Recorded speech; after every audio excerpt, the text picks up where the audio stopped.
Numbers out show the nation's foreclosure rate is on the rise, with Ohio one of the states with the sharpest increase. And among all U.S. cities with more than 200,000 people, Cleveland is once again among the hardest hit. Let's get to John KOSICH joining us live in the newsroom with more on this. It is something we're very familiar with, John. Very much so. Let me put the numbers into perspective for you this morning. Nationwide, 1 in every 1,800 homes was in foreclosure in the first quarter of this year.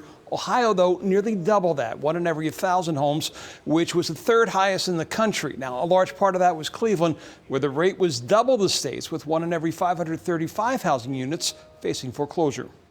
Across the country, foreclosures in March were up 181% from a year ago. A major factor is the ending last August of the federal moratorium on foreclosures, leaving homeowners who paused loans over the pandemic to deal with overdue payments. During the pandemic, a lot of programs, federal government programs aimed at making sure that the economy stayed strong have gone away.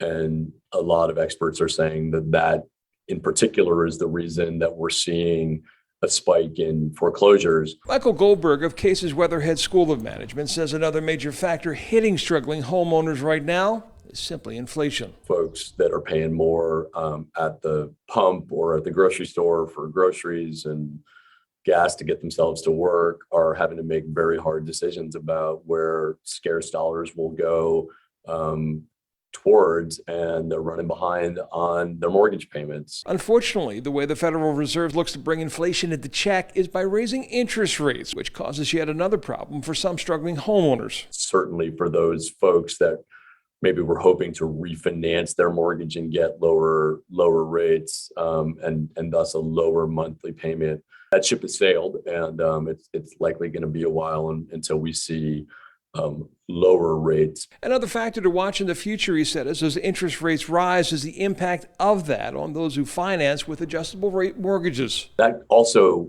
perhaps not at this moment, but as we move further into 2022, well, folks' rates are rising. It's going to cost them more, and that could impact foreclosures even more significantly. All right, now here's the flip side. While the study found that there was a significant jump year to year, it also found that nationwide foreclosure activity is still only about 57% of what it was in the first quarter of 2020 before that pandemic hit. Live in the newsroom, John KOSICH, News 5. Katie? Yeah, good to put and keep everything in perspective. John, thank you for that this